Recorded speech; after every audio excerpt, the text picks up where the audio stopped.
Can a former president be barred from future elections due to their past actions? This is the question we find ourselves grappling with in the aftermath of the 2020 elections. The actions of former President Donald Trump following the 2020 elections remain a topic of intense debate, with his refusal to concede power sparking widespread controversy and concern. This culminated in the events of January 6th, a day that will forever be etched in the annals of American history. The Capitol riots, incited by the ex-president's rhetoric, became a flashpoint, a stark reminder of the potential consequences of a peaceful transfer of power being undermined. These tumultuous events have since spurred an unprecedented legal battle. The man at the helm of this fight? J. Michael Luttig, a former federal appellate judge, who is arguing that Trump's actions have effectively disqualified him from appearing on future ballots. These actions have led to an unprecedented legal battle with a former federal appellate judge, J. Michael Luttig, arguing that Trump should be kept off future ballots. J. Michael Luttig, a former judge on the 4th U.S. Circuit Court of Appeals, has made a compelling case against Trump's eligibility for future elections. Luttig, in his friend of the court brief, argues that Trump's efforts to hold on to power after his 2020 election loss were far more extensive than South Carolina's secession from the United States, an event that ignited the Civil War. He elucidates this point by stating, Mr. Trump tried to prevent the newly elected President Biden from governing anywhere in the United States. The South Carolina secession prevented the newly elected President Lincoln from governing only in that state. The crux of Luttig's argument lies in his assertion that Trump incited an armed insurrection. He believes that this act was a direct violation of the Constitution's express and foundational mandates. These mandates require the peaceful transfer of executive power to a newly elected president. This peaceful transition of power is a cornerstone of our democratic process, a process that Trump allegedly disrupted.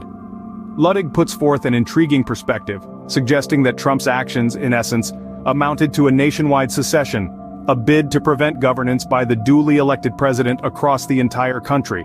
This, according to Luttig, is a transgression far more severe than South Carolina's secession, which was limited to one state.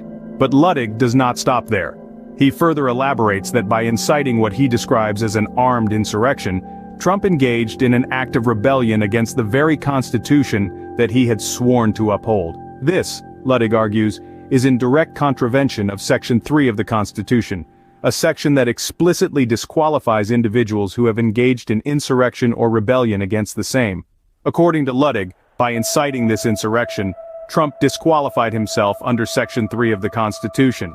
This argument, advanced by a former federal judge, is a cogent interpretation of the Constitution and its provisions, and it poses a significant challenge to Trump's potential future political aspirations. The implications of Luttig's arguments are far-reaching and could have a significant impact on the future of American politics.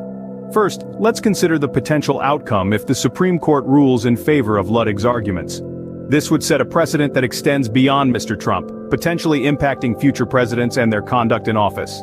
If a president's actions after losing an election can be deemed as an armed insurrection against the Constitution, this introduces a new level of accountability. Presidents would have to tread cautiously, knowing that their conduct could potentially disqualify them from running for future terms. This ruling could also lead to a re-evaluation of the boundaries of presidential power. It would be a stark reminder that even the highest office in the land is not above the Constitution. The balance of power, as stipulated in the Constitution, would be reinforced, and the role of the judiciary as a check and balance on the executive branch would be underscored. Moving on, let's take a look at the potential impact on the 2024 elections and beyond. If Mr. Trump is barred from running, the Republican Party would need to find a new candidate. This could potentially shift the dynamics within the party, leading to a re-evaluation of its policies and strategies. Moreover, the ruling could also influence voter sentiment. It could lead to a renewed focus on the importance of constitutional norms and values in the electoral discourse. Voters might be more inclined to scrutinize the conduct of their leaders and demand greater accountability. In essence, Luttig's arguments, if upheld, could profoundly reshape the political landscape of the United States. They could redefine the way we perceive the presidency, the way political parties strategize, and the way voters evaluate their leaders. As we wait for the Supreme Court's decision, one thing is clear. The outcome of this legal battle will undoubtedly shape the future of American politics.